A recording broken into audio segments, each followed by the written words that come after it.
The purpose of this demo is to demonstrate how to set up boostfs.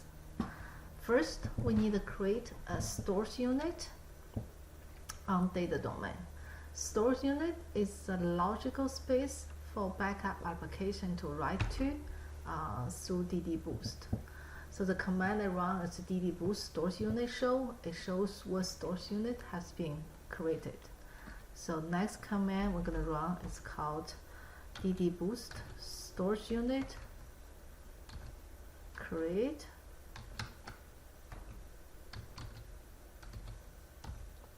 We're going to create a store unit called MySQL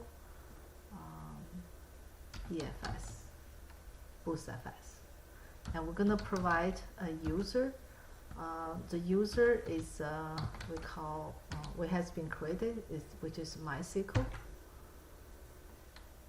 So the creation is done. Let's take a look at the show again. So now we see there's a new stores unit has been created called MySQL BFS. And the user is MySQL. So we need those information when we come down to configure boostfs on the Linux system.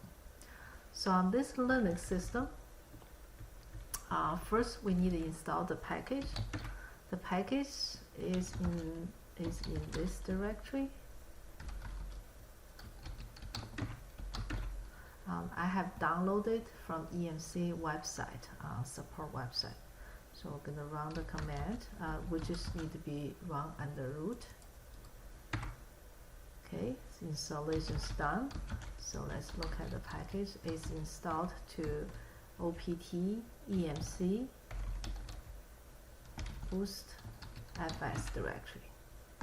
Okay, so the installation is done. This needs to be run by root. After that, everything can be run just by normal user. So now I go back to the user is called Diana Young. The command I'm going to run first.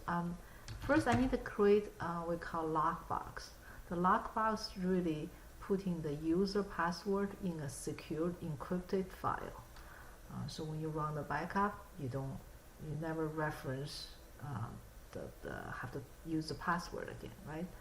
So the command to run lockbox is called you call boostfs lockbox. You do set command, and -u is a user we use on data domain.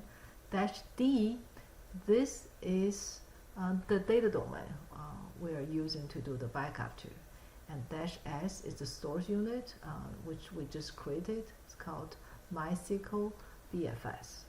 So let's run this command. And you need to provide the password.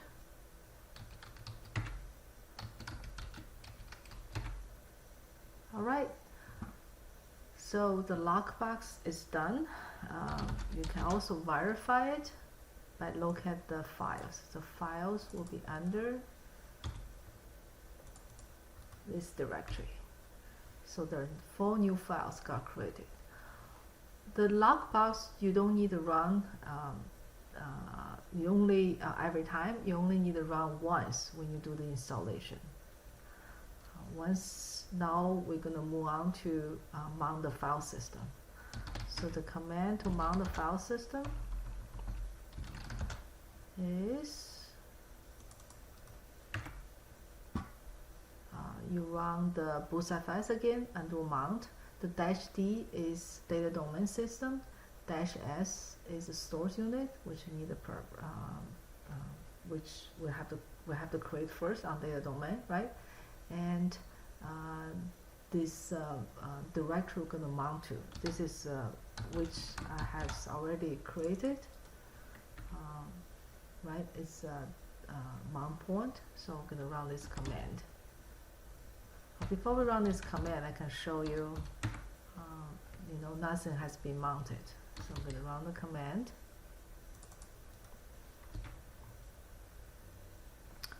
It's done.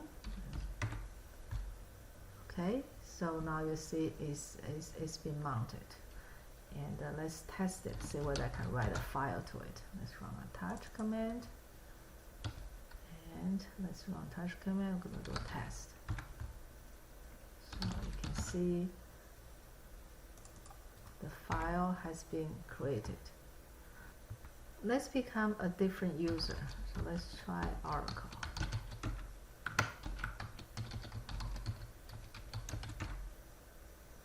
Alright, see whether we can write to this directory.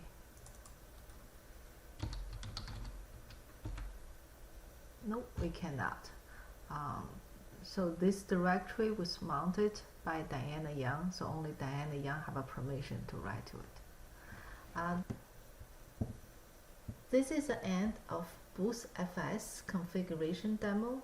The next demo, we're going to show how to run a MySQL backup to boostfs.